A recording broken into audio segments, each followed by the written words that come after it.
can all be seated.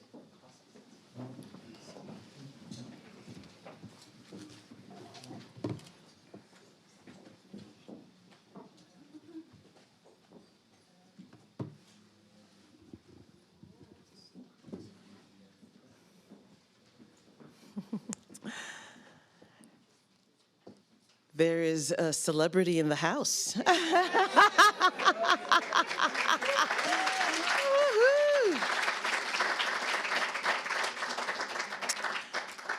On behalf of the Program on Biblical Law and Christian Legal Studies and the Center for the Advancement of Study on Africa and its Societies, you are all welcome to this inaugural lecture on the church and society. This is going to be a regular event of the program.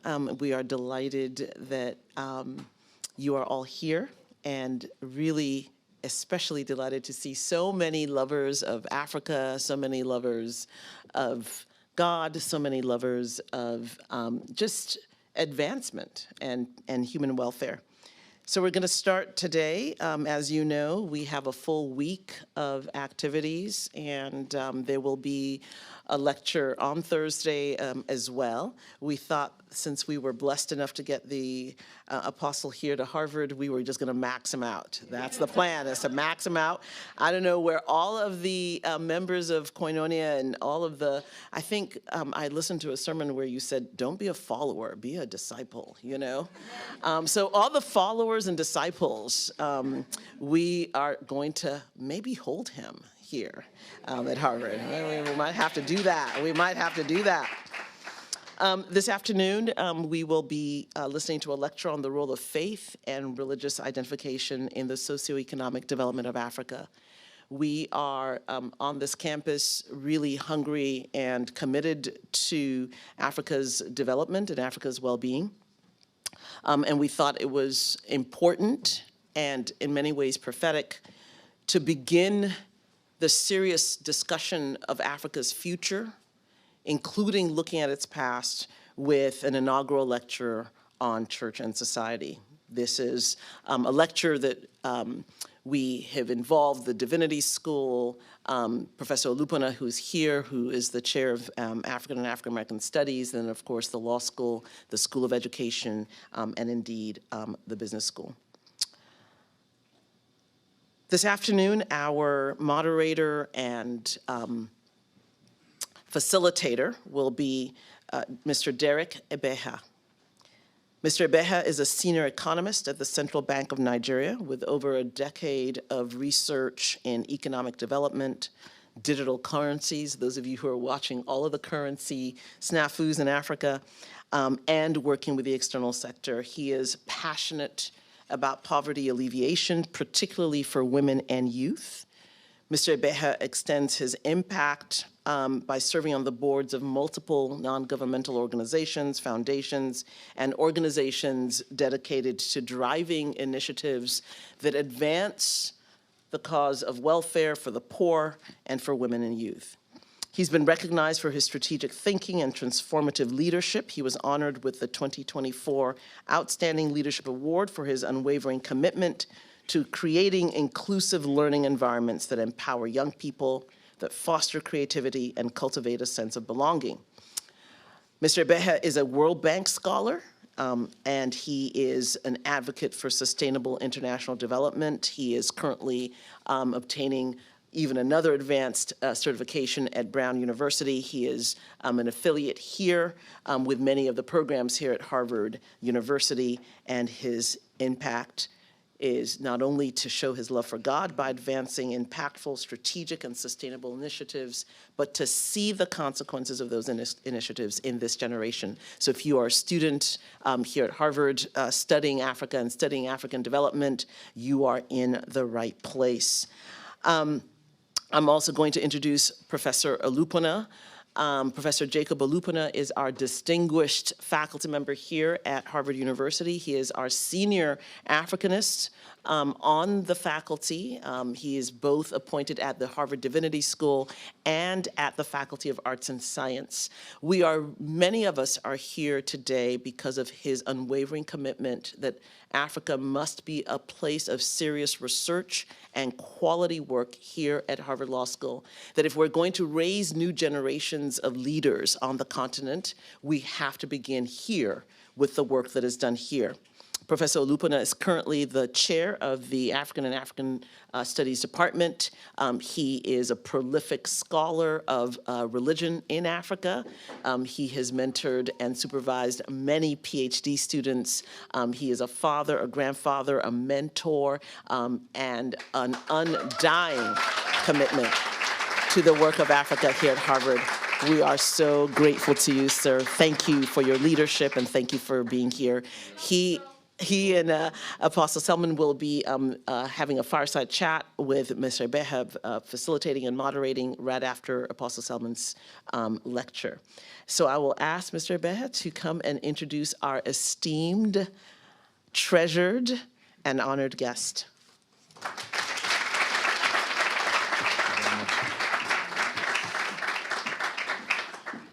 Distinguished guests, ladies and gentlemen, good afternoon. Is this morning? I'm so confused, just being in the presence of greatness. I would be very honest with you if I say I really know where to start from. Everything that was in my head when I was going to start has just vanished. Immediately he walked into the room. Now listen, I've been a follower of him for over almost a decade as well. And guess what? On Sunday, he was in my church back at home. So now I'm sure he knows who I am. All right, so distinguished guests, ladies and gentlemen, Apostle Selman is a prominent Nigerian Christian preacher, teacher, and a televangelist. He's a significant and impactful religious gentleman in the landscape, shaping the landscape of Nigeria. With his compelling persona, vast knowledge of scripture, and deep in spiritual insight, Apostle Selman has emerged as a leading figure in preaching the gospel and empowering people across Nigeria, Africa, and the world. Ladies and gentlemen, Apostle Selman is in the US today. His ministry, he is the founder and the CEO of Eternity Network International that attracts thousands of worshipers every week, both in Kaduna and in Abuja. And on the internet, he blows it up every week. Though through his teachings, Apostle Selman emphasizes the importance of personal growth, obedience to God's word, and the pursuit of intimacy with God. He also focuses on addressing societal issues.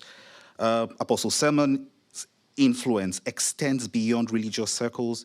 He's often sought after for guidance and practical mentorship by political leaders, entrepreneurs, individuals seeking spiritual enlightenment. Overall, his commitment to spreading the message of faith, combined with his unique ability to connect with diverse audiences, has put him in places that you would least expect.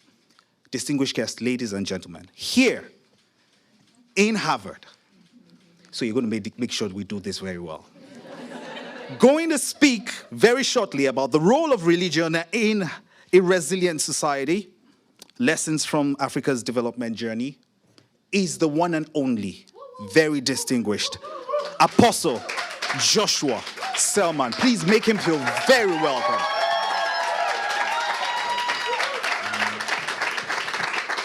Thank you. Thank you so much.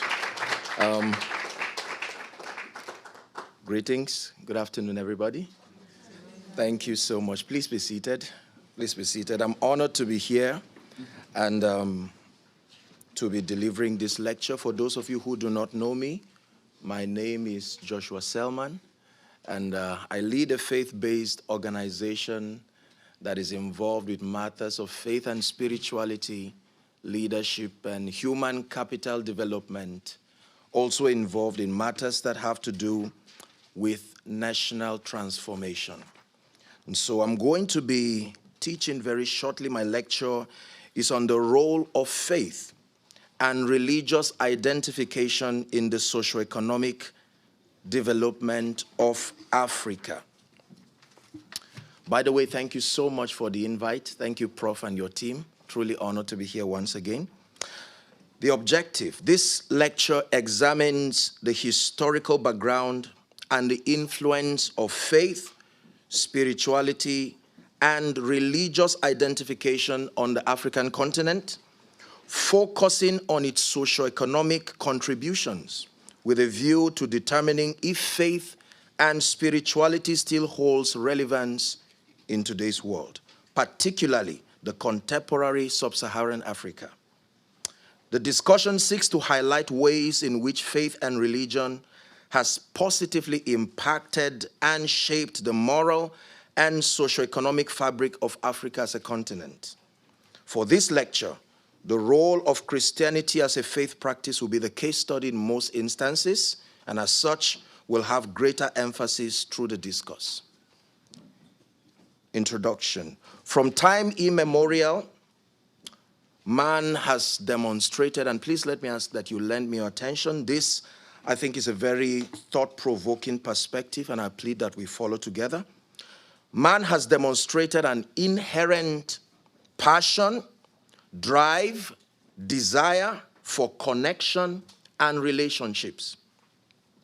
Man has increasingly sought to connect to his fellow man and to connect with his immediate environment. Man has furthermore sought to understand his world and to connect meaning and purpose to everything around him. In his unending pursuit, he has not failed to test, try, explore, and deploy any and every strategy possible to find answers to questions about life, questions about meaning, questions about destiny, and so on.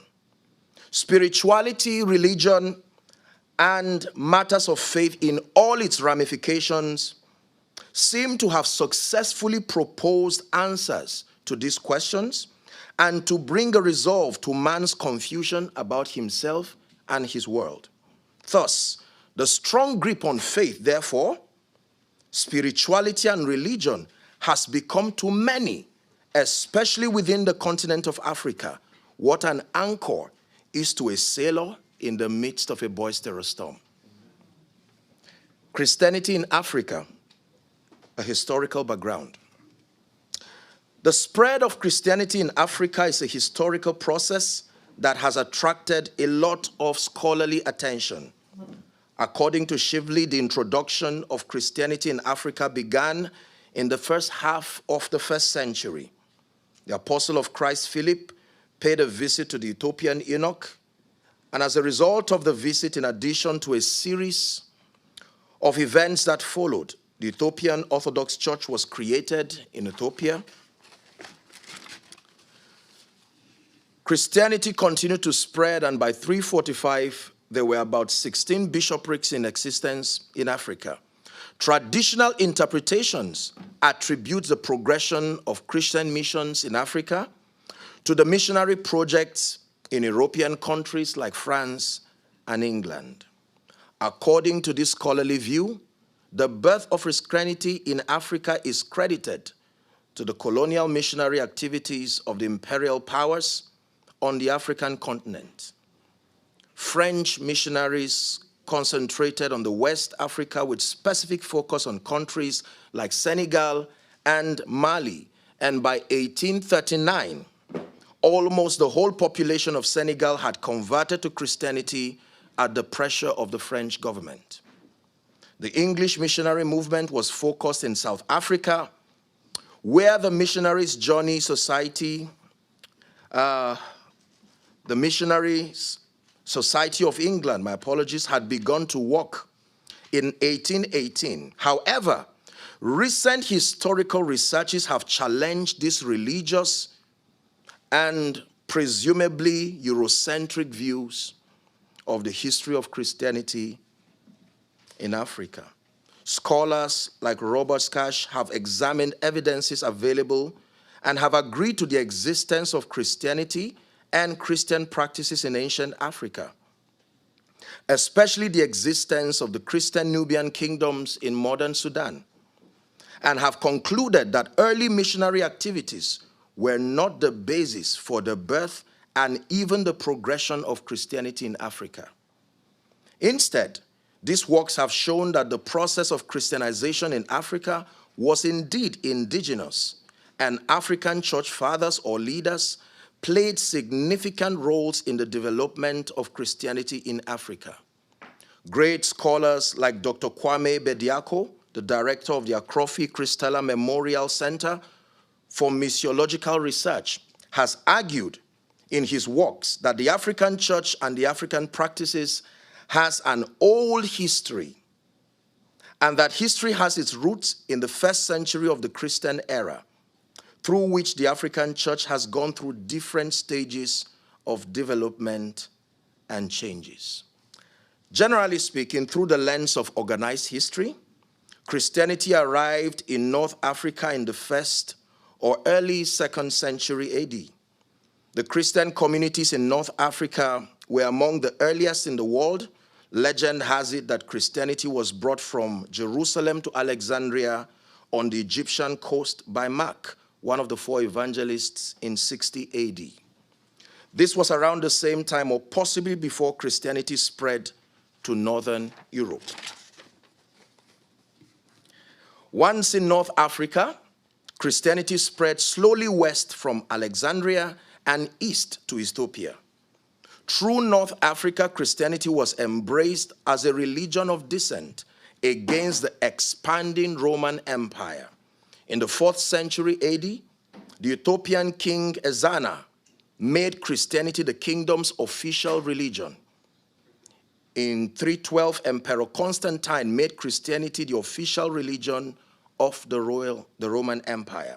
In the 17th century, Christianity retreated under the advancement of Islam, history tells us, but it remained the chosen religion of the Ethiopian Empire and persisted in pockets of North Africa. By the 15th century, Christianity came to sub-Saharan Africa with the arrival of the Portuguese.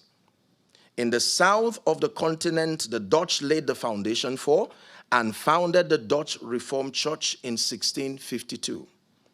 In the interior of the continent, most people continued to practice their own religion undisturbed until the 19th century.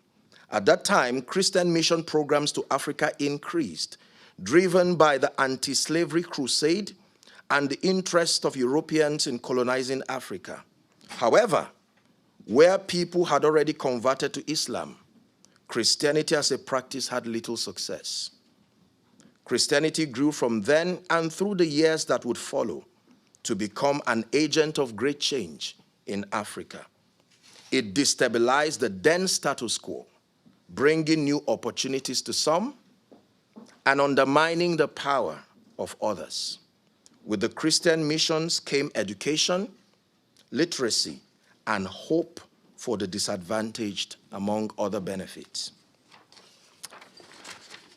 Now, I want to talk more particularly about the role and the influence of faith in Africa's development. We're looking at the past and the present.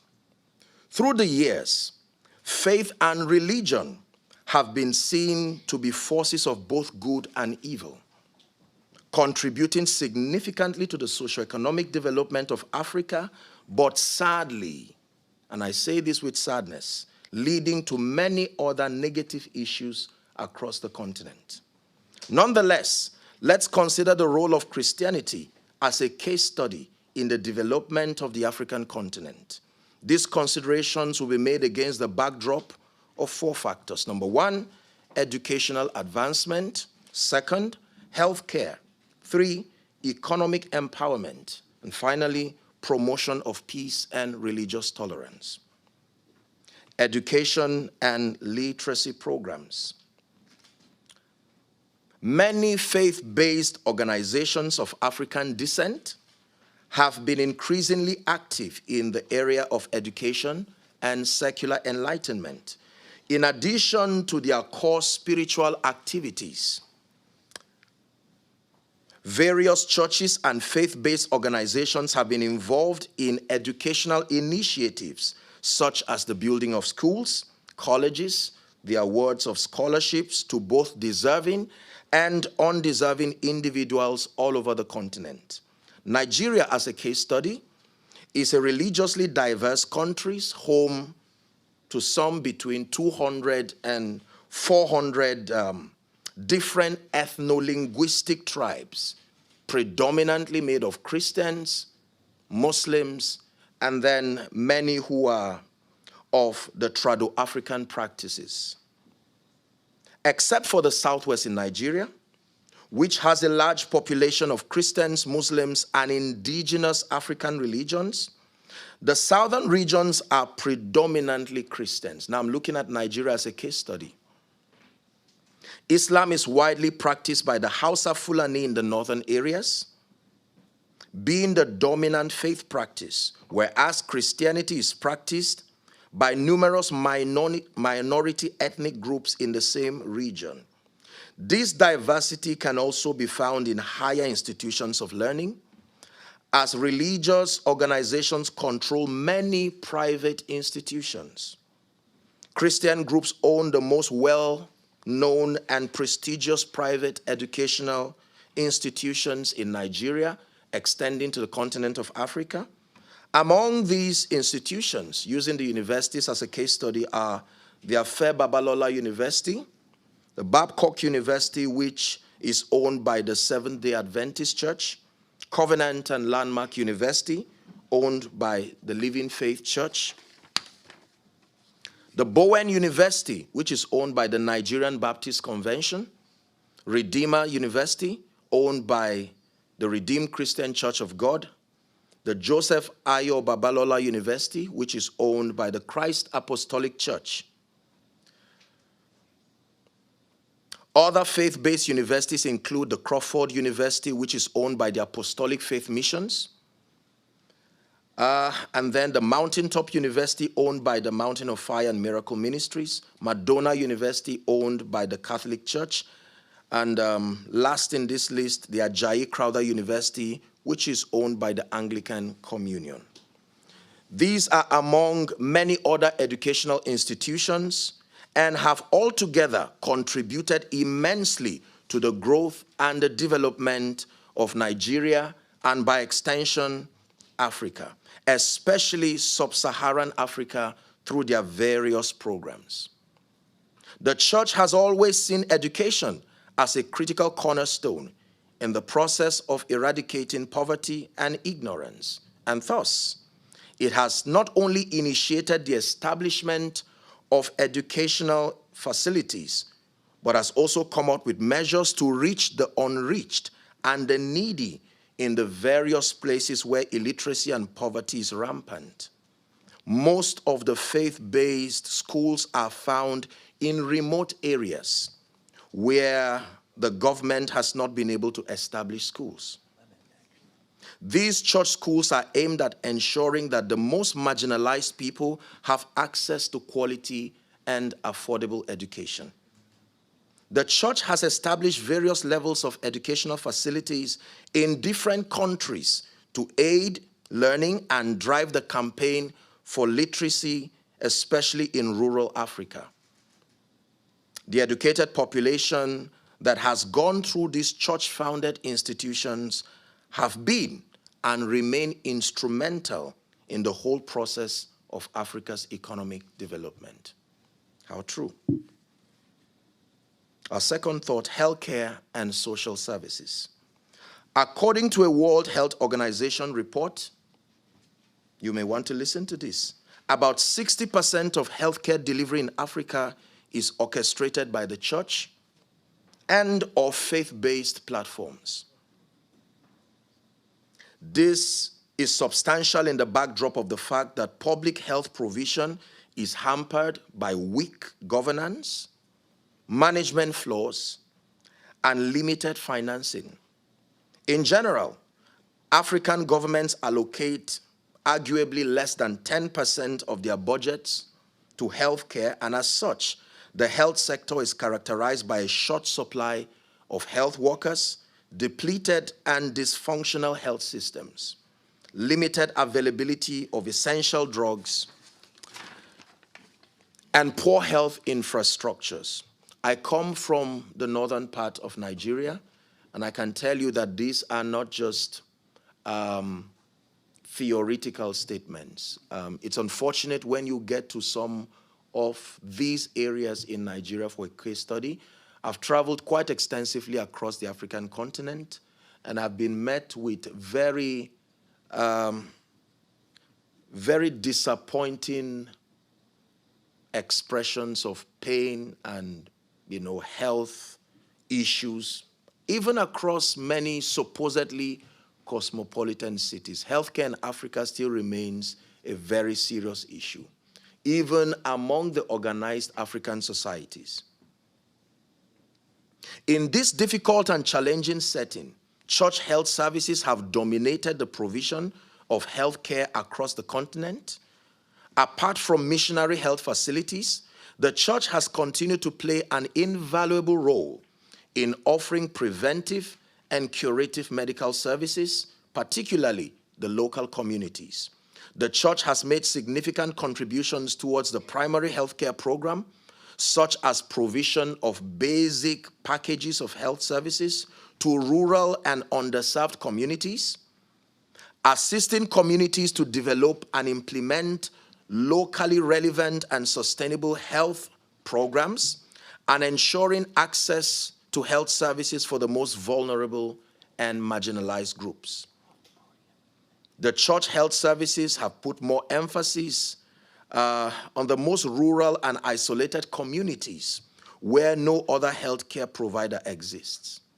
In remote and poor localities which do not have roads or good road networks, and where people have to walk sometimes, and you believe this, for more than a day to reach the nearest hospital available, the church has maintained services that would easily have been abandoned by the state.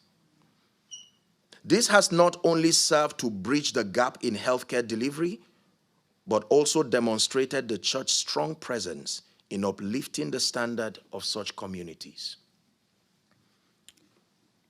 The third area of focus in examining Africa's role is the area of economic empowerment, and particularly I'm looking at entrepreneurship, job creation, and social aid.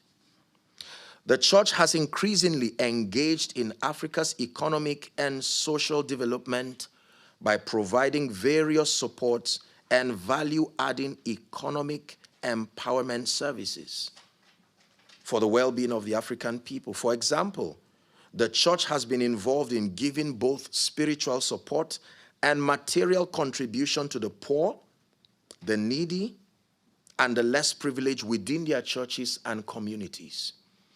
I can tell you that myself and our organization have been actively involved in this wise. We've launched various programs. There currently is an agricultural empowerment program, and we've spent millions and millions of naira just putting together professionals along that line to help train and empower people. This came as our response to the harsh economic reality that is plaguing Africa, and that includes Nigeria, even though the largest nation within the African continent. The church has been actively involved in collaborating with private organizations and governmental institutions to help create jobs, give professional career trainings and workshops, set up entrepreneurship and business programs to as many individuals and local communities at large. Many churches have been at the back of the rise of many startups and SMEs with a view to promoting economic empowerment within their regions and extending same across the entire continent. Our fourth area of consideration, peace and religious tolerance. I took a deep breath because this is quite an interesting one. Religion has been a force of both good and ill in the stability of the African countries. This is a fact. In several destabilizing conflicts, conventional or low level, faith and religion have served as important undertones and sometimes as the outright basis for conflict and wars. Examples of these factors or examples of these kinds of incidences are, for a case study, the Boko Haram insurgency in northern Nigeria. This has largely been driven by extremist views. And then you may want to consider the Lord's Resistance Army in Uganda that was formed in 1987 by Joseph Kony with the aim of overthrowing the Ugandan government of Yoweri Museveni and establishing a Christian theocratic state. In several other conflicts, religion has been an undertone, even if not a formal basis of conflict. In Nigeria, again, for instance, the conflict between the Fulani herdsmen, many of you have heard this or probably followed the trend through the lens of media. The conflict between the Fulani herdsmen and the farmers in the Middle Belt regions are often understood as fueled by land scarcity, grazing rights, and climatic change. But the truth is that they have a very strong religious undertone. The herdsmen are usually men of extremist views and practices, and the farmland communities they displace as part of the land grabbing program sometimes and most times are usually occupied or belong to Christian communities. This has been proven without any sense of prejudices, biases, or sentiments. In many regards, the law enforcement agencies, on apprehending many of these extremist herdsmen, most of them have been found to be people who sustain extremist views, and their victims have usually been people of the Christian faith. But religion has also been a force for peace and peace building in Africa, contributing to possibilities for development. In Mozambique, for a case study, which experienced a 16-year civil war between Renamo and the Frelimo forces that left 1 million people dead and ended in 1992, Mozambique's churches played a decisive mediation role that ended the war. Interfaith religious groups have also played strong roles in peace building, in civil conflicts, in nations like Côte d'Ivoire and the Central African Republic. The church and many other religious bodies have played significant roles in the release and the freedom of many victims of kidnap and abductions, as we have in many parts of Nigeria, including the Middle Belt, and so on and so forth. In fact, extending to all the African nations. I remember one time I returned from a meeting and I was met with a very serious distress call. And on responding, I was told that the abductors had taken some people that were affiliated to me. It was a group of people who had returned from a program, and all of them were abducted, and they were given 24 hours to present 50 million naira, else every one of them would be slaughtered. And because they were closely related to me, we mobilized, to inform the law enforcement agents, but clearly there seemed to be only so much they could do. And sadly, we had to get people, even of other faiths, to be able to talk perhaps with the abductors, if they could show kindness and mercy, and you would not believe the cruelty that came, cruel statements from those conversations. Sadly, one was shot on the foot. Usually, those levels of mayhem are unleashed to get you to see that they are serious. To cut the long story short, we ended up spending up to 20 million naira, even in the presence of law enforcement agents. Thankfully, they were all released. And we had the opportunity. You see, the challenge is when these people are released, they still are not fine. The trauma that they have to go through, some of them go through rape, Some of them go through all kinds of traumatizing things, and it's one thing to get them free, then begin a process of constructive rehabilitation. Because some of them, even without the activity of terrorists again, they may end up dying. The trauma becomes too much, you see. And so I'm not just saying this as a lecture. These are realities that some of us have been forced to live with, especially when you become a leader within these regions. You cannot shy away from being part of the process that leads to some of these things. And so I'm just using that to point that the church has played very significant roles on this wise. Furthermore, the church has played significant roles in resolving ethnic and religious clashes in many parts of Africa. And in fact, have become partners with government and law enforcement agents in the promotion of peace, tolerance, and mutual respect. Religious bodies have actively organized peace concerts. Our organization has done that too as a case study. And so my work started largely in Zaria, for those of you who are familiar with Nigeria. And for many years, we experienced all kinds of religious crises. And so we came up with an initiative to hold periodic peace concerts. And the intent is not to advocate fanaticism. I'll be talking a bit about that before I conclude my discourse. And we successfully brought people from all religions, taking away all kinds of prejudices and promoting love. And you wouldn't believe how productive these concerts were. People came. We had all kinds of welfare activities, and people, Christians, Muslims, and any other person in between, they came, and it was very productive. I can tell you today that I have very good friends that cut across the religious divides. Very productive discussions. We may not agree on the core matters of faith, but I do not think it's been enough reason to hate, to fight, and so on and so forth. Are we together? Okay, so religious bodies have actively organized peace concerts, interfaith forums, sport activities, and public discussions in many parts of Nigeria and sub-Saharan Africa with a view to bridging the gap of intolerance and promoting peace and mutual respect. Challenges and criticisms. Like every and any other system led and managed by humans, there will always be limitations, compromises, excesses, and ill practices.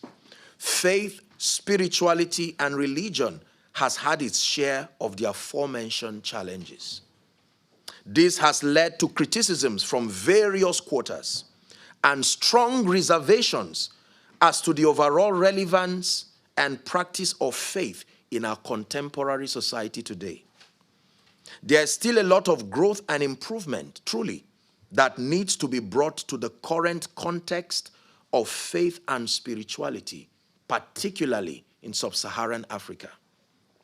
Matters of neocolonialism by the religious and political elites, advocacy of laziness and irresponsibility through wrong and extremist teachings, lack of transparency and accountability in leadership, even Christian leadership, moral failures within faith-based systems, are all issues that whether now or in the future, I presume, will have to be confronted if the relevance of faith in nation building and socioeconomic development is to be preserved. My concluding thoughts. It is very clear that faith and spirituality still hold great significance in shaping the African continent as far as its future and destiny is concerned. But it is also very clear, and sadly so, that Africa's current approach to the practice of faith, spirituality, and religion still falls short of its potential of becoming an active force for change, growth, and development. I think it was 2 years ago, I had the opportunity to have a very brief discussion with the head of politics at the Abuja U.S. Embassy. And one of the subjects that we spoke about was the idea of the kinds of teachings that have come particularly from people of faith within the Nigerian context and the African context. And I did observe that from a psychological standpoint and from a standpoint of transformation and leadership, people become victims of the orientations that come to them. And because Africa is a very religious continent, most of the ill information have come from the pulpit or various religious platforms, sadly so, even if from well-intentioned people. And so I'm saying that it is very clear that our current context of the practice of faith and spirituality will need a lot of reconsiderations across many factors. There will need to be great improvements in the way and manner that faith and spirituality is taught and practiced in Africa. There will have to be a growing orientation that transits faith, spirituality, and religion from a mere advocacy of fanaticism, blind loyalty, and extremism, or a practice that dissociates itself from societal transformation and nation building, to one that will, in greater measures, spearhead the campaign for moral excellence, honor to all men, productivity and responsibility, leadership development, and so on. We must introduce superior policies that stimulate great growth and development while preserving the fundamental human rights of all and sundry. This way, faith and religion will remain potent forces of change, socioeconomic development, and will become active contributors to the building of a better, vibrant, prosperous Africa, and by extension, the world at large. I hope that these thoughts that I've shared with us have helped us to really see that in the midst of all the conflicts that surround faith, spirituality, and religion, that from the lens of history and from the factors that I've put before you, I think it is safe to say that faith still holds value and relevance in our contemporary society, especially sub-Saharan Africa. Thank you very much for your attention. God bless you.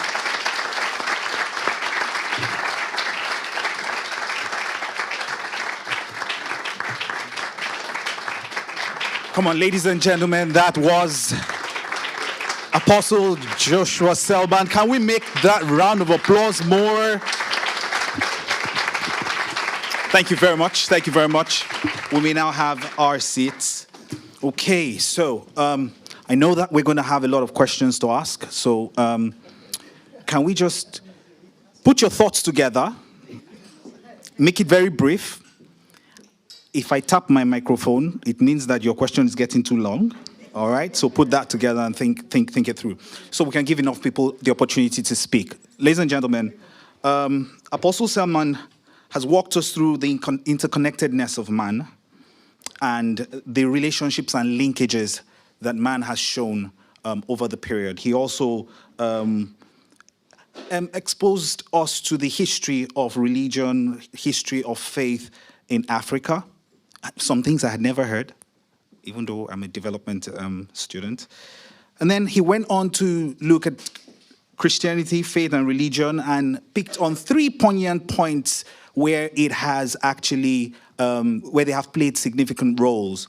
Education, which we all know, health and social services, economic empowerment, and peace and religious tolerance. Interestingly, he also looked at the criticisms. So we've not probably done it fully well. And then has encouraged each and every one of us to begin to make the right changes. Ladies and gentlemen, one more time, please put your hands for Apostle Joshua Selman.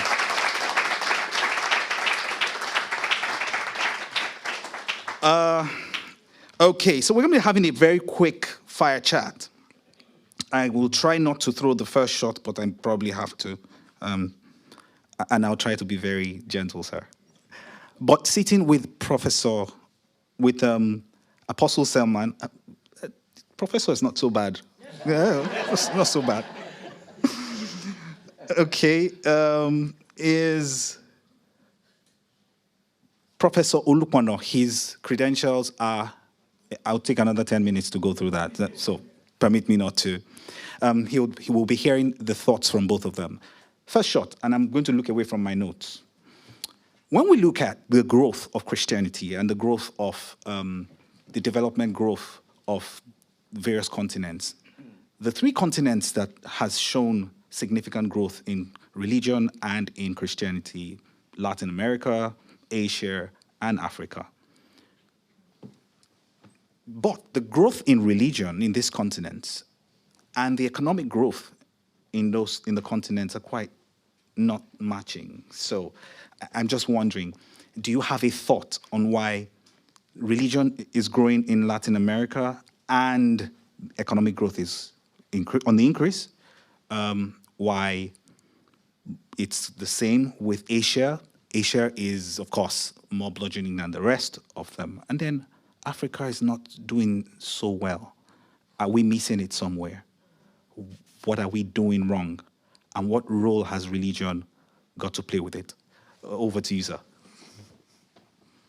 Thank you. Thank you so much. Okay, like I said during my lecture, nations, one of the cardinal reasons why nations become great is the strength of their policies. And policies are a reflection of the convictions. It is a man's conviction that is translated to the laws that govern any territory. And so when nations fail, it is not necessarily because of faith. It is because of the practice, the way and manner that faith is practiced. I give you an example. This is a phone that can be used for both good and evil. A terrorist can use this phone to destroy, for instance, and someone can use this phone to save lives. So whether through destruction or salvation, it still came from the same phone. It was just how it was used. So it's been my advocacy, and if you notice in my lecture, I said how that I think the challenge with Africa, in spite of the growing churches, that there has to be a re-examination of the content and the practice of faith. So the problem is not faith in itself, but the approach. For instance, extremisms. For instance, advocacies of hate. For instance, wrong teachings, even from the Bible, that have made irresponsible people to become, responsible people to become irresponsible. When you teach on things like grace and favor and so on and so forth, if not balanced, will put an individual to leave everything about the making of his destiny to the hands of God while not taking responsibility. So I think that those who spearhead the faith-based platforms, of course, in addition to the leadership that is largely in Africa. So it's a leadership problem at any level, whether spiritual leadership, economic leadership, political leadership. In one word, the reason for the stuntedness, in spite of spirituality, is leadership. Thank you. Thank you very much. Professor Lukman, can we have your take, too? Yeah, thank you very much, and thanks for inviting me to this forum. I just told Ruth that she's leading a revolution on campus here. She may not know it, but I think we're aware of it. It's a pity that the Dean of Divinity School, Professor Mala Frederick, is not around. He's a professor of Pentecostalism. I would have loved for her to be here, because I know that very soon the Divinity School will have the opportunity to hire a professor in global Christianity, which simply means Christianity in the South. And this is exactly what we're talking about. Let me thank you for this very powerful powerful speech.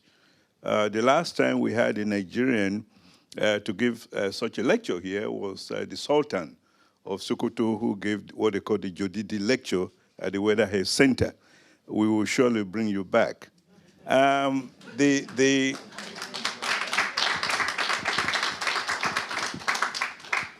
was a very interesting question that you posed to us. And I think it relates to one of the issues that the apostle mentioned, which I will repost as what we call lived religion, the praxis itself, where religion is seen, say Christianity, not just as a place where you go to worship, or even as a faith you defined, but almost like a heritage that you are born into it, and you own it, and you claim it, and you practice it. We're lacking this, and this is the root of our problem. Don't be surprised that myself and a group of people, we have taken the Anglican Church of Nigeria to court here. We've gone to court twice. This is my first time of going to court.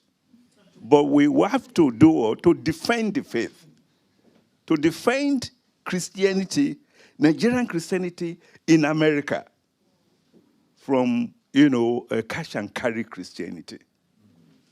So until that kind of thing, that the prophets even talked about the Torah that is in the heart, that prepares you as a Christian, not what you just hear and you sing and you go home and you think it is finished. This is the kind of revolution that we need. And I think this is what the apostle saw. This is my first time of listening to this type of conversation. It's usually a conversation on Christianity given by scholars. And I'm glad you mentioned at least an African scholar, Bediako, in very insightful summary of the history of Christianity. I could also mention my late teacher, Ogbukalu, who used to be at the University of Nigeria, Nsukka, who unfortunately died some years ago. That praxis is important. And that praxis will also translate into governance. Why are the Christians taking bribes? Why are they involved in padding the budget? So that means that, Christianity has not entered into the heart, where they are willing to die for what they believe in, and they want to be the only person that says, no, I am not going to take this. So we can go on and on. So governance is important, but governance that will make you say, I am a Christian. I am not going to take this bribe. I'm here to serve in the Senate as a Christian. I want the transformation of my people and the society. This is where I think we need to go. And these kinds of training and education, it's not the large cathedrals. We're competing over who builds the largest church in Nigeria when our youth have no jobs. Let me just say, so this is just... Thank you very much, sir. I kept tapping my mic in my head, but didn't get to do it physically. Thank you very much, sir. So because my time is very limited, I want to know if you could just signify with show of a hand, so I have 1, 2, 3, 4 questions. The other hands are coming. Let's take the first 4, and then we'll see how much more time I have. I still have my own questions, so very brief, very brief. Very brief. Thank you very much. I had the privilege of going to the same university as Apostle Selman. And not just the same university, but the same faculty. We both were engineering students. So, Apostle, I am just glad that you have taken this dimension to your evangelism, where you are concerned about development and you are upfront about the fact that there are some of the things that we are not getting right with respect to religion. Growing up in southern Kaduna, from Kaduna State, I have seen a lot. The Sharia crisis you were talking about, I remember my house was burnt in that crisis. That is one of the things that actually fueled me from agric engineer to come here to the divinity school to have a degree there. I'm interested in understanding how religion can now be used as a force of good. And when I came here and I saw the number of people that we have from the diaspora, in the diaspora who are here at Harvard, I was excited that you have come. Can you please help us and talk to our people who are here in the kind of ways that we need to have synergy in order to build home? Because it is important. I tell people I want to be here, but home needs me more. Please, yeah. I want a voice. I want a voice that is respected to speak to us who are here. What are the ways that we can, Okay. All right, we'll just take the 4 so that you can address the first 4 at once. So here we go. Hello. So I wanted to know, how do we get more spiritual and religious leaders to understand like their responsibility is more important than just preaching the Bible, pretty much like what you were saying, and like how do we get them to understand that it's not about building more church buildings, but more church community? So building housing for members of the church. You have people that come to church and they're facing eviction, but the church is asking, oh, bring money so that we could build a new church. So how do we get them to understand? Like, you talked about it, but how do we actually make that happen? How do we get to see more leaders actually interested in this development? Okay. Thank you very much. Number 3. Hello. So my question is not actually a question. Is more or less. I want your comment on it. Sorry, I was seated. If religion is based on love and love for God, and Jesus has shown us the biggest love of all. He died for our sins, and that is the biggest sacrifice that anybody could show love through. Why is it difficult for we as Africans to see ourselves or to show love to each other? Why is it difficult that our politicians, if they claim they are Christians, they are those who give massively to the church? If you go on record, they are the ones who give sure of real, but they think it's all right to sell the resources of Africa for pennies over $1 to countries who in the Bible there were, the people of Israel were always fighting. There were always conflicts on land and whatever. So meaning that it's actually biblical that every country wants to gain something. So we as Africans, if we are not protecting ourselves from what, if we are not protecting ourselves, it's actually biblical to fight for land, for resources, for their people. Do you understand? So if they're giving you bribe is what will make you sell, they will do it. But we as African leaders, why are we deciding to sell our resources for people who just also want to, who want something better for their own people? It's if we think love is what we stand for as Christian, we call ourselves Christian. I'm so sorry. My name is Tasha. I'm a doctor from Ghana, and I'm doing my master's here in global health. And I'm so passionate about Africa. So forgive me, I'm shaking right now because these are issues. Thank you. And we'll take the last question before we hand the microphone over to... Thank you so much for this opportunity. So my question is just straightforward. You mentioned some scholars during your lecture that talk about Christianity in Africa, and it's not about colonization and all that stuff. Do you mind just repeating those names? Because I got one down, but I missed some, because I would like to follow up on that. Thank you. Thank you very much. Apostle, over to you, sir. Thank you. So let me start with the last person. I left about 2 or 3 copies of my lecture notes behind, so so you can have, yes. So that solves that. But then I think I'm really touched by, I'll try to just weave the 3 questions together because they're all interconnected. First, for you, may I request that if you can have access to our platform, please listen to my message, my teaching, my talk, how nations are built. This was an Independence Day discussion in Nigeria, and that came by studying America.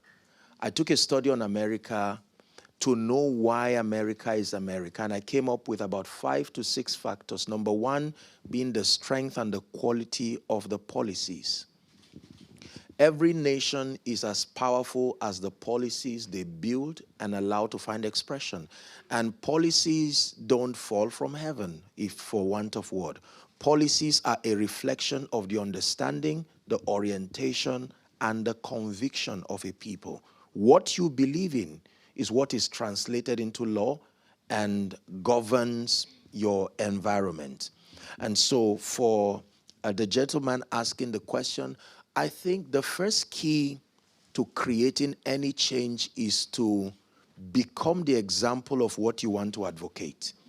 It is stronger when you are the transformed person, so you allow people to look at your life. Your life becomes a vista. It becomes the clearest portrait of what you are selling. And so most times I see your being here, and for all of you who are of the African descent, I salute your love and labor and in all that you are doing here, because this for me is a representation of your commitment to making Africa better. Talking about it, whining and complaining like many do, unfortunately, will not get the job done. Yeah, so you are taking it a step further and investing in knowledge, learning, relating with global minds. This is a very prestigious institution. And so the kind of, I don't know how many presidents have come out from here. And so you're dealing now with minds where the limitations of culture, the limitations that have come as a result of biases, mediocrity, and all kinds of sentiments have been taken away largely, I assume. So in learning, you are able to interact with global perspectives. Now, from that standpoint, you will clearly see the flaws that have come upon the African continent. Then from your transformation, you come up with programs. The change cannot happen until your approach is systematized. You see that? You systematize your approach by building programs that reflect your approach. And I will tell you something about transformation. Transformation is one person at a time. Most people do not understand the power of one. 1 million is 1 plus 1, help me, plus 1 plus 1. Every 1 you take out of 1 million stops it from being 1 million. Did you get that? So if you say 1 is so insignificant, reduce 1 from 1 million, it can never be called 1 million again. What makes 1 million is the strength of many ones. You see that? So for every 1 person you change, every 1 person who your transformative programs affect, you are increasing the momentum for territorial transformation. I think most people, and especially those of us who are of the African descent, we are used to big things, big cars, big houses. So we do not respect the power of small, constructive, effective progress. If your house is small, something is wrong with you. Your car is small, something is wrong with you. And so if you have a chance to transform people like the minds in this room now, you would prefer to make noise around a stadium than to constructively distill your knowledge to people who can create something that is potent. So for you, sir, my advice would be to continue what you are doing. You have to gain the advantage of relating with global minds. And this is what this platform provides. And so from the lens of those minds, you can come up with programs and probably tailor make it to suit the African continent. There are so many things we do. I'll give you an example. I hope I'm not wasting your time, am I? So I decided to come up with a program, my hometown back in northern Nigeria, because of the ancient history of traditional practices, the worship of the dead, and so on and so forth. In fact, some of those people have children who are purported to be the ones who become extensions of all these idol things. And so because of that, they're not allowed to participate in secular education and several other things. And I decided to come up with an approach to deal with this. First, because I am one person who believes in the power of faith and spirituality. So our approach was prayers. You see that now? This is my approach. But then we did not stop there. We went ahead to begin to, right now we're doing, I don't know number what now, but the project was to build a number of boreholes and transformative projects. And once people begin to see you translate spirituality to a context they can relate with, now they are ready to listen. Even if they won't believe, they will respect the fact that there are fruits to your advocacy. It's not blind fanaticism. We began to lead a campaign of scholarships from the elementary stages to the advanced stages, now to college. We've invested massively in all kinds of things, widows, orphans, very serious transformative projects. And then I had a meeting with all the traditional rulers, all of them, and decided to challenge them that it's time to begin to advocate a new order of things, that they must begin to probe into some of these practices they inherited. We must begin to use facts and figures to find out, has this worked in the last 100 years? And if not, can we begin to at least be flexible enough to reconsider other superior options? And in the presence of a few things that you may have done, it now gives them the motivation to say, look, if this man has done this far, and this has come as a result of the fruit of your orientation, let's give it a try. And I can tell you, it's remarkable what is going around my place right now. We've invested so much in the prison, say in Zaria, northern Nigeria. I have a very strong relationship with the people. We've provided all kinds of things, generators, food, every time, during Salah, during Christmas. In our social responsibility, we never bring prejudices of religion. Never. And so you would find me with the Muslim leaders and all kinds of people. I greet them, I joke with them, I pray with them. In fact, one of my closest friends in northern Nigeria is a Muslim. He has a school, he has a hospital, and during my birthday last year, he wanted to buy me a Quran, a Bible, and a Torah. But he didn't know how I would feel about it. And I told him, I said, next time, go ahead. You're talking to a sensible person. Just because I'm a Christian didn't mean I threw away my reasoning. You just let me have those materials, and I'll consult them as occasion serves. So I think that we have to contend for transformation. Many people who see the need for change are not transformed enough to respond to that change. Did you get what I said? That answers the other question, my dear. And so if we are to create a debate, say, on social media, you'll be amazed at the number of unintelligent people who will be interested in responding. But it ends up as noise coming from different angles. The reason is because everything depends on transformation. You cannot change a system you are currently a victim of. You have to come out of that system mentally. You see that? Then you will now be able to create programs that gradually, it won't happen overnight, I can tell you, gradually begins to influence the system. For those of you who are particular about the spread of Christianity, my apologies for just stretching a bit. I just wanted to bring perspective to what you were saying. Jesus started with 12 disciples. Am I right on that? And then, you know, the Bible and Christian writings would tell us that then 120 people, look how small they were. But look how detailed he was in instilling his mindset and helping them understand the project. And he didn't fail.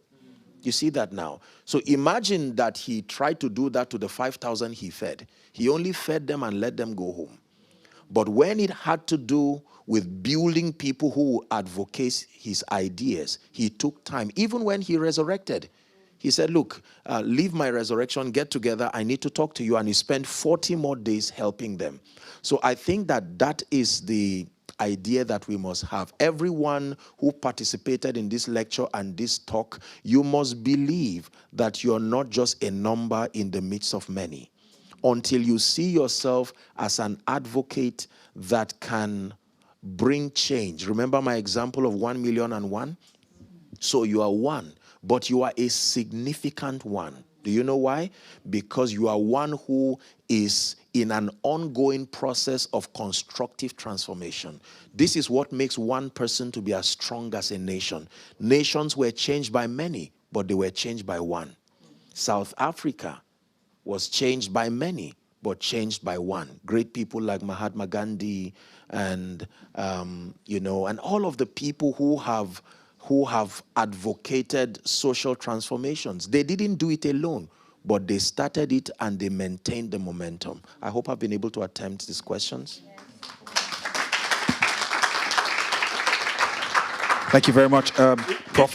If you don't mind, let me also add that even within Nigeria, there are great role models in our history, in contemporary history. Francis Ibiam in the East, Aminu Kano in northern Nigeria, Awolowo in southwestern Nigeria, the most hated person there. If not for the program that he established, we will not be here. You can't explain southwestern transformation without going back to that man who, just like a leader, and lived by examples. He was so good that politicians in Abuja were saying, oh, we hear it doesn't womanize. How can you be a politician and be staying with one wife? The kinds of useless debate they were making when the man was busy transforming southwestern Nigeria. So what I'm trying to say to you is that also look inward, that within the country itself, there are great men and women who played important roles that we are able to emulate. And this should also serve as examples for us. Thank you very much, sir.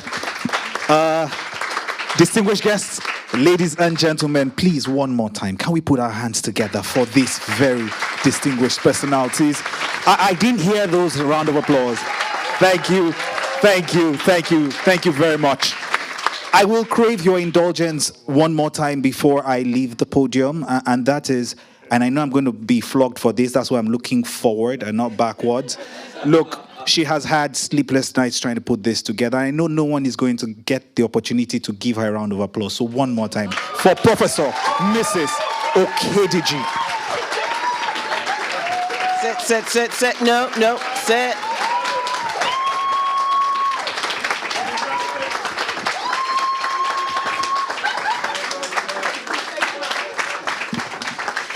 All right, everybody, let's sit. I want to say thank you, Apostle. So I was born in Zaria. Hello. My house is nil, but, I got to claim it. I have to claim it. Professor Lupona, thank you. Thank you. The thing about Harvard is that it has a mantle for leadership. And as you know, there are many people flying in, driving in from all over the US and Canada to come hear Apostle Selman. We wanted this event to be focused on Harvard, on students, on people who are connected to an institution that has a mantle and a legacy.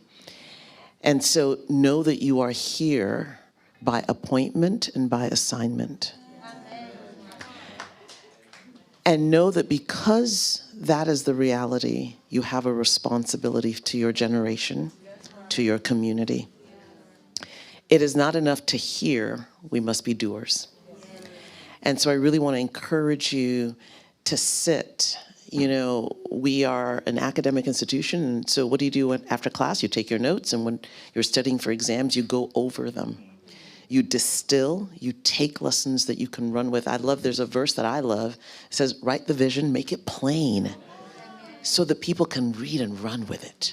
And this is what Professor Lupona has also reminded us, that we tend to look at ourselves as small, unimportant, overlooked, that nothing you can do can make a difference. But the fact of the matter is that every drop of water contributes to the full pot.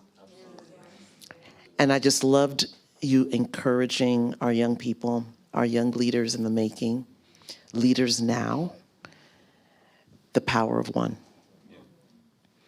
The power of one. It's great that you've got a Harvard degree, but frankly, just you and what God has put in you for your generation is plenty. It takes a seed. Every tree you see out there had one tiny seed to start it. So we're wrapping up. There's some food you can grab and eat on your way out. I know students are always hungry. We wanted to give you something to eat. Can we say thank you again to the Apostle and Professor Lupona?